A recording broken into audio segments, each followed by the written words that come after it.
When you're up against a hostile room of people who don't want to be there, you need real strategies that get results. Welcome to From Hostage to Hero, the show that gives you practical advice you can use right now in the courtroom, boardroom, or classroom. Learn how to move your unwilling audience to one that is invested in what you're saying, eager to participate, and engaged in the process. Learn from the attorney whisperer herself, your host, Sari Delamont. Well, welcome everybody. Today we're talking about how it's okay to want more, truly.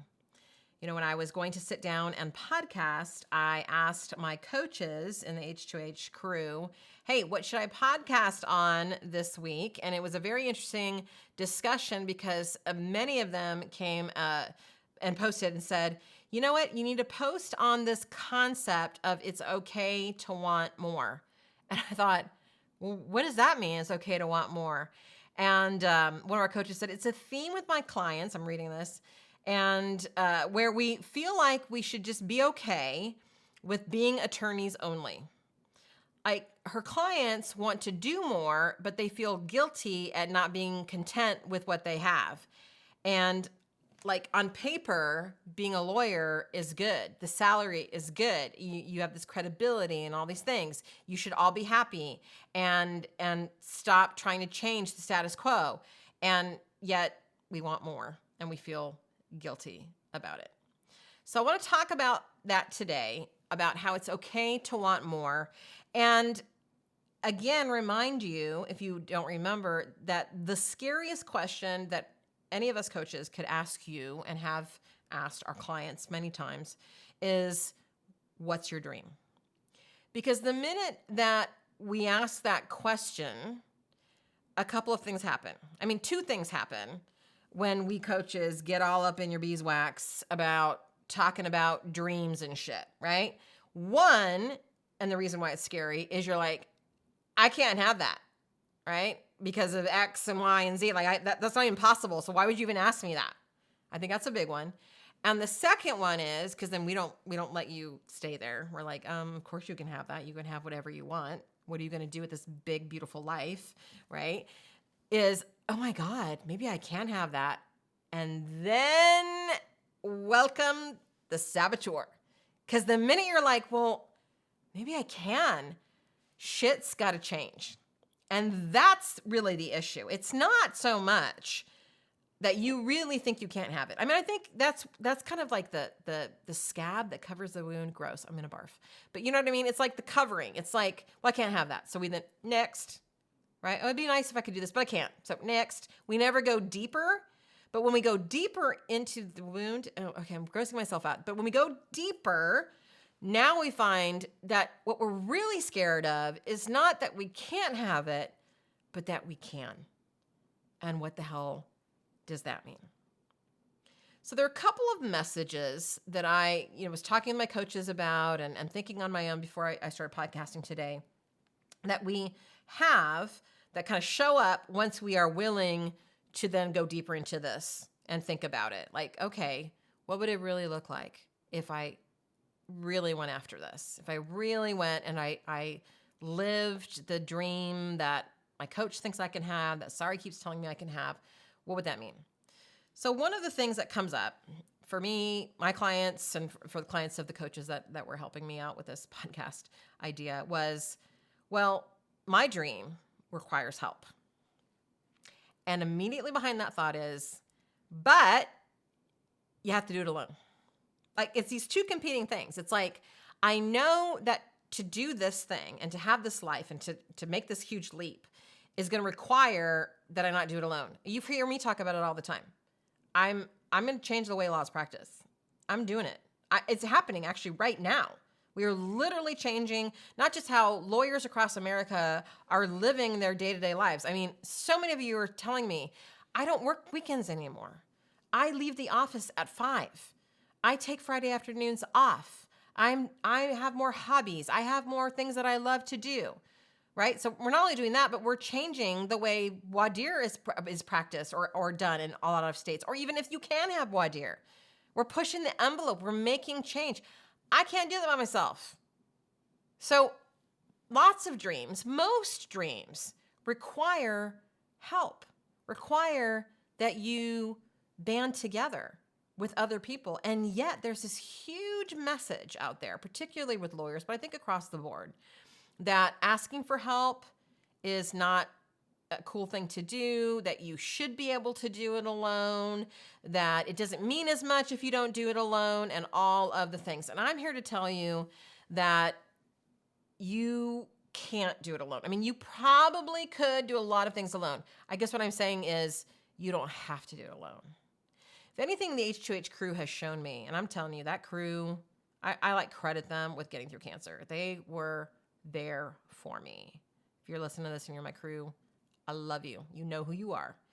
And we do so much great stuff together that none of us could do individually. You do not have to do it alone. It is not a sign of weakness to have a dream and then ask people to help you realize it, because I think that goes to the next thing, which is there's this sense of selfishness, right? Well, I have this dream, but how dare I ask people to help me with my dream? Like, that's a selfish thing. And that's not true either. Because the more we can help each other achieve all of our dreams, the better world we're making for everybody. That is not a small thing. That is everything. I firmly believe it is your duty to find your fulfillment and put absolutely everything you've got behind that. That is not a thing I hope you do. That's not a thing that would be nice for you to do. That is something your duty is to do that. Because happy, fulfilled people are going to make a better world. When we have miserable people running shit, we have a miserable world. The end. It is your duty. So it is not selfish. But that comes, up with another thing that I think a lot of you feel when you think about, well, I want more, but this comes up, which is I should be content with being a lawyer. I mean, being a lawyer is a privilege. It's like credibility and money and all the things that people think being a lawyer is. And why isn't that enough? And my question is, that shit's hard. Maybe I'm missing something, but how is it a privilege to be a lawyer? You worked for that shit. You worked for that shit. It's hard. And if anything, it's not a privilege. If you're a trial lawyer, it's a fucking sacrifice. You're fucking sacrificing more than a lot of people in this world to do the job that you do. You are the healers. You're going to save the world. I firmly believe it. So if you are not allowed to chase your dream, then who the fuck is? You are literally keeping the rest of us safe. You're the only thing between us and corporate greed. You are the last resistance. I believe it wholeheartedly. This isn't something I'm just trying to make you feel good about yourself. That is what you do. And I, for one, want you to be happy and fulfilled and doing all of the amazing stuff because you worked for it, one, and you sacrifice so much for the rest of us. You go to trial and leave with nothing just so your client had someone standing up for them. That is huge. That's not nothing.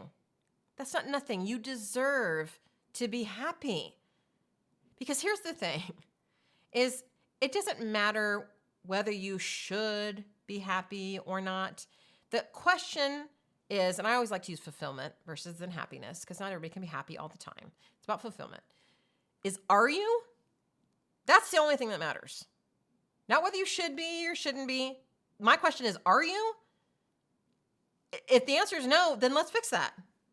The end. There's no should here.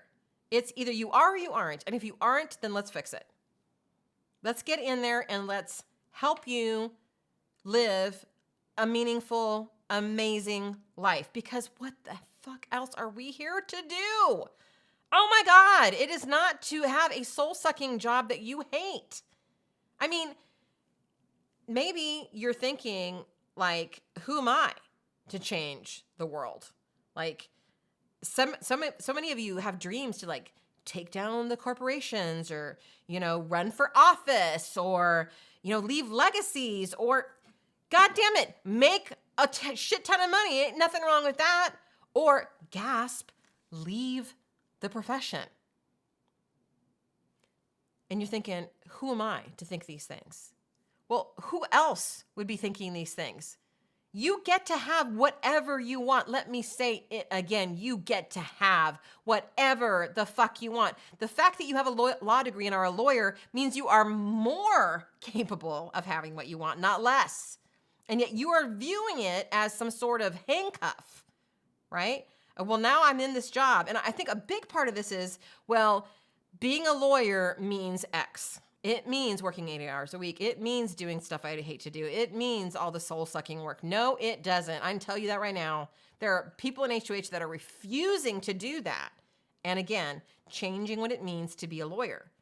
You got to stop thinking that, well, I chose this, and so I'm stuck now.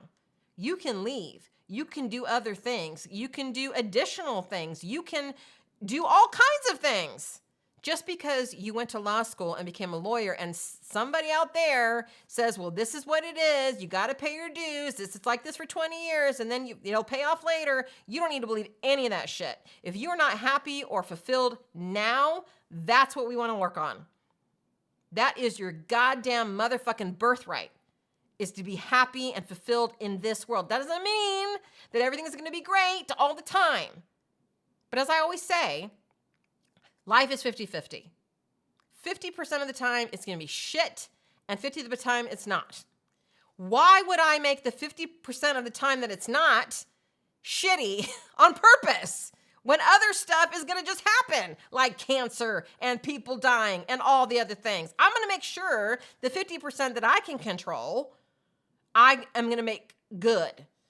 I'm going to have a good life because I know that life in general is going to bring the bad. I don't need to bring the bad myself. Life will do it for me. I'm going to make sure my patch of grass is being tended to. So when the rain comes or the scorching sun or all the things, and we do have that, that's just part of it. The rest of the time, I'm sunny and I'm grassy, and this metaphor has gone off the rails. But you get what I'm saying. You got to dig deep. You got to take risks. And that's really what the saboteurs are afraid of. It's coming up with all these arguments, right? Because the minute you realize the second thing is true, I mean, again, the first thing is, I can't have that. The second thing is the thing that's scary. Wait, maybe I can. And oh, fuck. The minute you say, wait, maybe I can, now the saboteur's all over you. And it comes up with these, well, you're going to need to ask for help. And that's not fun. Oh, you're gonna, why aren't you content? Come on, you're a lawyer. That's a big deal. You should, why do you need more than that? Or who are you to change the world? The reason all those things are coming up is because the saboteur knows that chasing your fulfillment is one of the riskiest fucking things you are ever gonna do. Is gonna require that you never are satisfied. And I don't mean that in a bad way, but there's always going to be more fulfillment to chase. And I say this, if you're watching this with so much joy on my face, because it's an amazing ride, but it can be scary as fuck. And the saboteur knows that. So it's going to bring up all these messages of why you really shouldn't do this. Because that's what it's scared of. That you're going to have to take a risk. That you're going to have to play big. That you're going to have to step out. And I'm here to tell you that that is where life gets good. So if you're unhappy, if you are getting these messages of other things that are calling you, I can think of Frozen, where she keeps hearing Frozen 2, where she's hearing that voice and she's like, stop, I'm not listening to this voice. It's going to mess up what I have here. And I worked hard for what I have, but this voice keeps calling her. It's just such a perfect metaphor. Go watch that movie. Listen to it. You're going to be just fine. You were meant to do big things in this world. Yes, you. Listening to me right now on your walk. Yes, you listening to me right now as you're driving. I'm not talking to just some random person. I'm talking to you. You were meant to do big things. You were meant to be fulfilled. You go out there and you get it. I'm behind you 100%. And yes, it's going to be hard. And yes, your saboteur is going to be all over your shit, because if you weren't doing anything risky, then saboteur would be totally quiet. That's a good sign, my friend. The fact that the saboteur is yelling at you means you're on to something. So push through that, go find your fulfillment, and you'll be so happy you did. I love you. Talk soon. Have you ever wished that you knew what the jury was thinking? Well, grab a pen and paper, because I'm about to give you instant access to a free training I created for plaintiff trial attorneys called 3 Powerful Strategies to Help You Read a Juror's Mind. It's going to help you to understand what the jury is thinking, so you'll feel confident to trust them and yourself in the courtroom. Ready for the address? Go to sariswears.com/jury. Enjoy.